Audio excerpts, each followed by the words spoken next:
Rest now. Not because you're weak, not because you're giving up, but because something in you knows that what's coming next will require every ounce of strength you possess.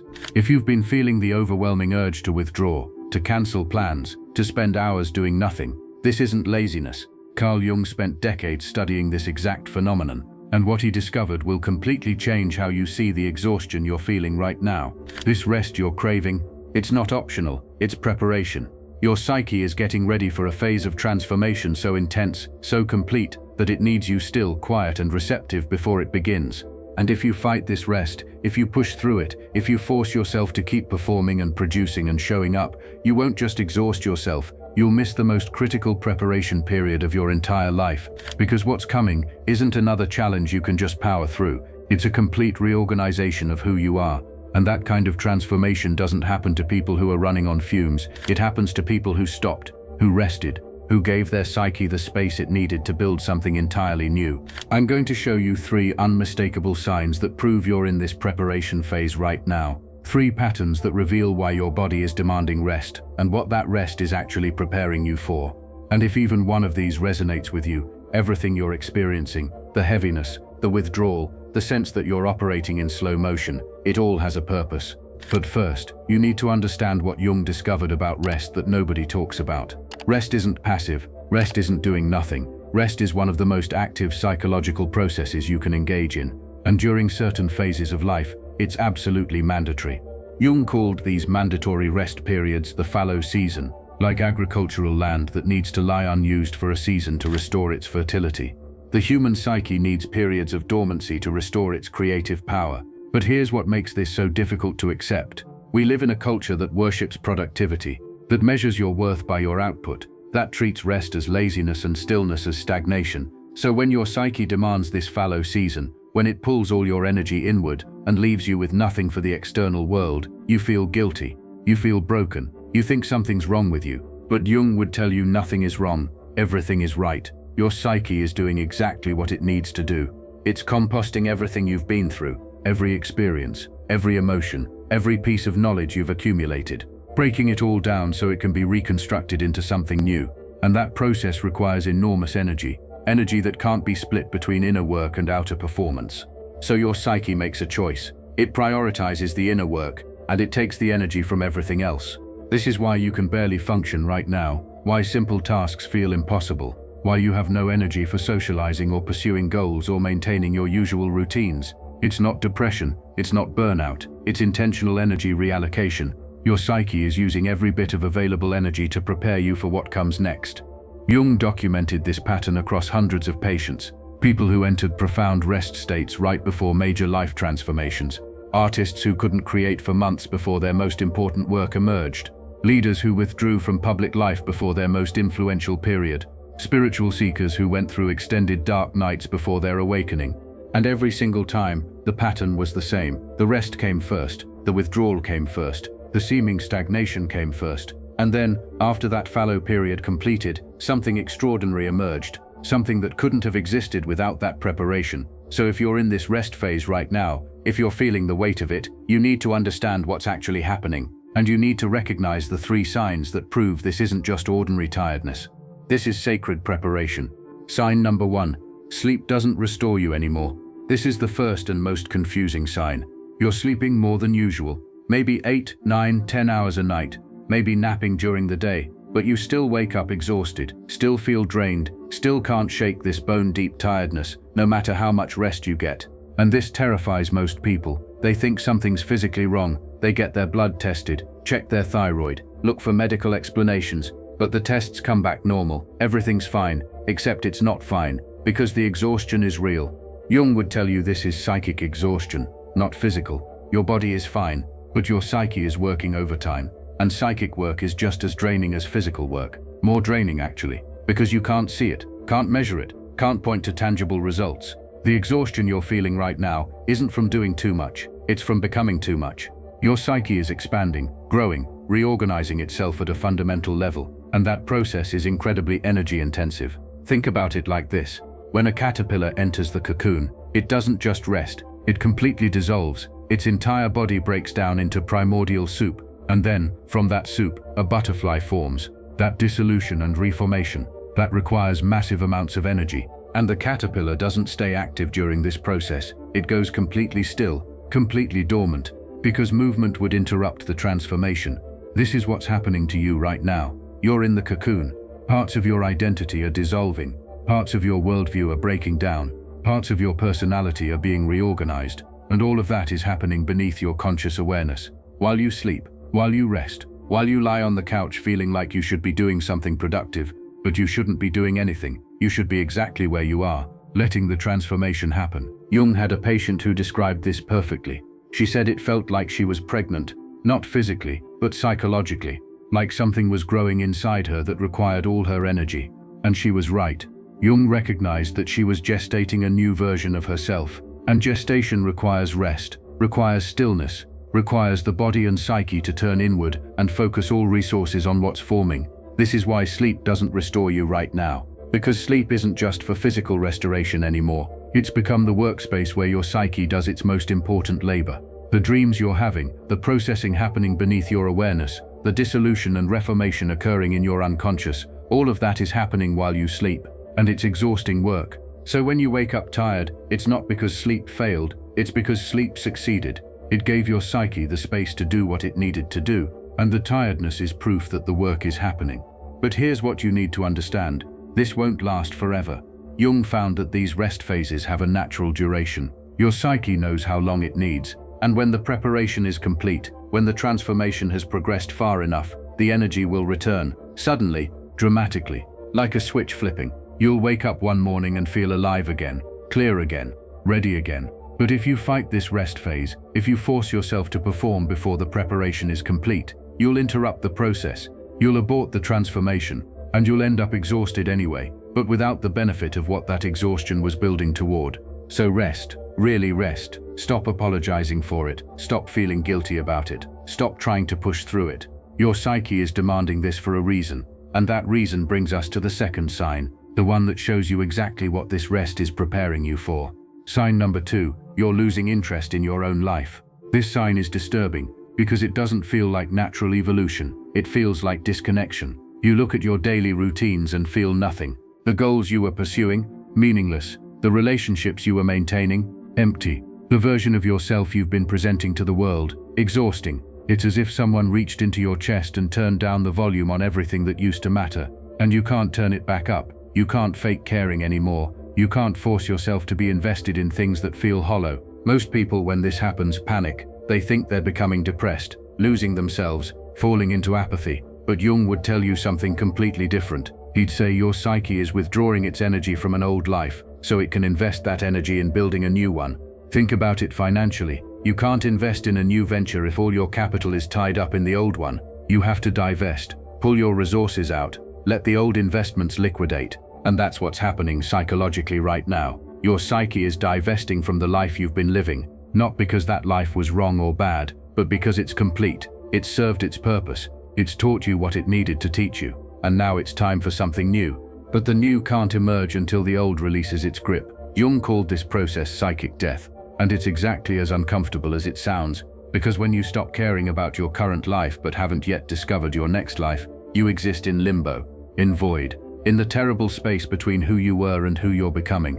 This is where most people turn back. They can't handle the emptiness, can't tolerate not caring, can't sit with the loss of meaning. So they desperately try to reinvest in the old life. They fake enthusiasm, they force themselves to engage, they pretend everything's fine, but it doesn't work. Because the psychic divestment is involuntary. Your conscious mind can't override it. Your psyche has already decided. The old chapter is over, and no amount of willpower will change that.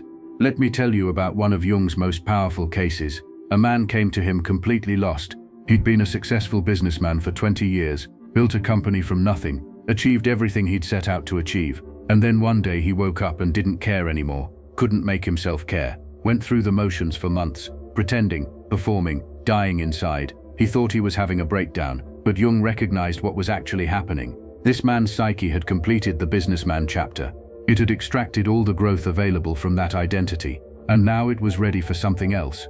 But the man didn't know what that something else was. He just knew he couldn't keep being who he'd been, and that unknowing was terrifying. Jung told him something that changed everything. He said, This emptiness you're feeling isn't the absence of meaning, it's the presence of potential. You're not losing your life, you're being emptied so something new can fill you. But that filling only happens in rest, only happens in stillness, only happens when you stop clinging to what's already gone. This is what's happening to you right now. You're losing interest in your own life, because that life is a costume you've outgrown, a role you've mastered, a story you've already told, and your psyche is preparing you for a completely different life, one you can't imagine yet, one you wouldn't choose consciously, because it's too different from everything you've known, but one that's more authentic to who you really are. The rest you're in right now, it's giving your psyche the space to build that new life in the background, to construct a completely different identity, to prepare you for a completely different path. And when the preparation is complete, when the new structure is solid enough, the interest will return. But it won't return to your old life. It will emerge for the new one. You'll wake up one day and suddenly care deeply about things you never cared about before. Be drawn to paths you never considered. Feel called to purposes you couldn't have imagined. And everything that felt hollow before will make perfect sense, because it was hollow, it was complete, it was finished.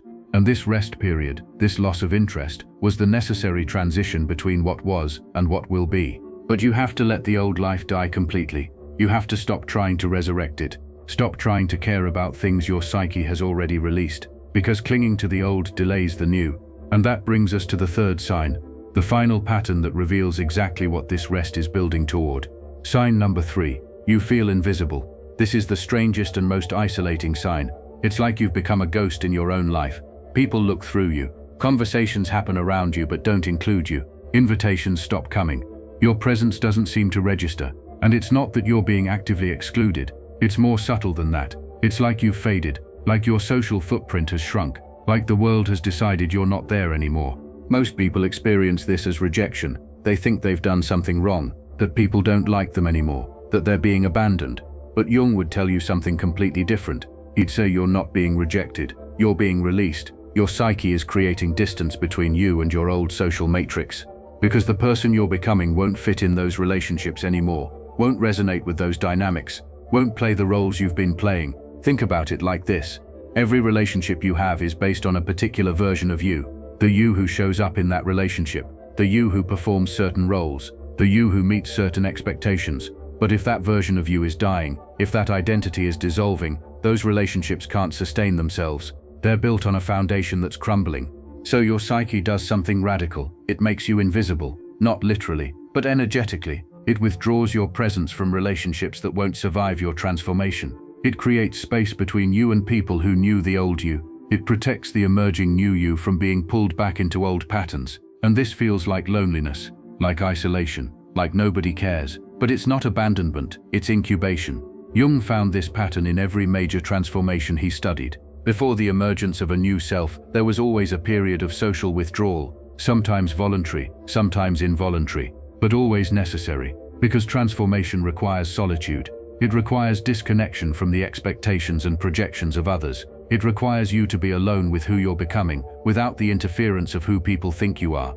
Let me give you a powerful example. Jung himself went through this. During his famous confrontation with the unconscious, his break from Freud, his descent into what could have been madness, he became socially invisible. Colleagues stopped inviting him to conferences. Friends grew distant. His professional reputation suffered. He was alone, profoundly alone, and at the time it devastated him. He thought he'd lost everything. But years later, looking back, he understood. That isolation wasn't punishment, it was protection. It gave him the space to do the most important psychological work of his career, to develop theories that would change the world, to become who he was actually meant to be. And none of that would have been possible if he'd stayed connected to the social world that knew him as Freud's protege. This is what's happening to you right now. The invisibility you feel isn't rejection, it's protection. Your psyche is creating the solitude you need to complete this transformation without outside interference, without people projecting their expectations onto you, without relationships pulling you back into old versions of yourself. And here's what Jung discovered that will change everything. This invisibility is temporary. Once the transformation completes, once the new self emerges fully formed, you'll become visible again. But you won't return to your old social world. You'll emerge into a completely new one. People who resonate with who you've become will appear. Relationships aligned with your new truth will form. Communities that match your new frequency will open. It's like you're being transplanted from one social ecosystem into another. And the transition requires you to be temporarily removed from both. So if you feel invisible right now, don't fight it. Don't try to force your way back into visibility. Don't exhaust yourself trying to maintain relationships that are naturally dissolving. Let yourself be unseen. Let yourself be alone. Let yourself exist in the chrysalis where transformation happens, away from all eyes. Because when you emerge, when this phase completes, you won't need to force anything. The right people will see you. The right opportunities will find you. The right life will open before you. But only if you let this rest period complete. Only if you honor the invisibility, instead of fighting it. Only if you trust that your psyche knows exactly what it's doing. So what do you do now? How do you work with this rest instead of against it? Jung was very specific about this. He gave clear guidance for navigating these fallow seasons. And if you follow it, you won't just survive this phase. You'll extract every bit of growth it's offering. First, stop apologizing for resting. Stop justifying it. Stop feeling guilty about it. Your psyche is doing critical work. Treat it with the respect it deserves. When people ask what you've been up to, you don't owe them productivity reports. You're allowed to simply say you're resting. You're allowed to set boundaries around your energy. You're allowed to protect this preparation period from external demands. Second, create space for the unconscious to speak. This rest phase isn't just about physical stillness. It's about psychological receptivity. So spend time in silence. Journal without agenda. Walk without destination. Sit without purpose. Let your mind wander. Let your thoughts drift. Let the unconscious show you what's forming beneath the surface. Jung emphasized this constantly. The unconscious can't speak when you're busy. It can only communicate in stillness, in rest, in the gaps between activities. So if you fill this rest period with distraction, with scrolling, with constant stimulation, you'll miss the messages. You'll waste the preparation. You'll emerge from this phase exactly as you entered it, exhausted but unchanged. Third, trust the timeline. You can't rush transformation. You can't force the chrysalis to open early. The psyche has its own schedule, its own pace, and trying to accelerate it only causes damage. Jung found that people who tried to shortcut these rest phases, who pushed themselves back into performance before the preparation was complete, they paid for it later. They crashed harder, needed longer recovery, sometimes took years to heal from forcing what should have been natural. So trust that your psyche knows what it's doing. Trust that this rest has a purpose. Trust that when the preparation is complete, the energy will return naturally. You won't have to force it. You won't have to manufacture it. You'll simply wake up one day and feel ready. And fourth, watch for the signs that the phase is ending, because it will end. Jung documented clear markers that appear when the fallow season is completing. When transformation is nearly ready to emerge, you'll start dreaming differently, more vivid, more symbolic, more clearly showing you what's coming. You'll feel sudden bursts of energy for specific things, not everything, not your old life, but specific new directions that excite something in you. You'll notice synchronicities appearing, the universe starting to respond to who you're becoming, rather than who you were. These are the signals that the chrysalis is about to open, that the new you is almost ready, that the phase you've been preparing for is about to begin. And when those signs appear, you'll understand. You'll look back at this rest period and see it clearly, not as time wasted, not as depression or stagnation or failure, but as the most productive period of your entire life. Because this is where the real work happened. This is where the old you died and the new you formed. This is where transformation occurred in the darkness, away from all eyes, in the sacred stillness that only rest can provide. Jung spent his entire career trying to help people understand this, that growth isn't always visible, that progress isn't always measurable, that the most important psychological work happens in rest, not in activity, and that trying to maintain constant productivity will actually prevent you from becoming who you're meant to be. Because real transformation requires real rest, deep rest, complete rest, the kind of rest that feels like doing nothing but is actually doing everything. So rest now, without guilt, without apology, without the need to justify or explain. Rest deeply, completely, trusting that something in you knows exactly what it's doing. Because the phase you're entering, the transformation that's coming, it will change who you are at a fundamental level. It will reorganize your entire life. It will make you unrecognizable to the person you were before. And that kind of change requires preparation. It requires strength. It requires resources, all of which are being built right now, in this rest, in this stillness, in this fallow season that everyone else thinks is you doing nothing. But you're not doing nothing. You're doing everything. You're becoming. And becoming is the most important work there is.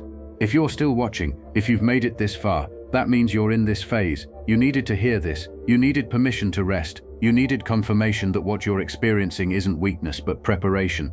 So drop a comment telling me which sign resonated most. Because the people who honor this rest, They're the ones who emerge transformed. They're the ones who become unrecognizable.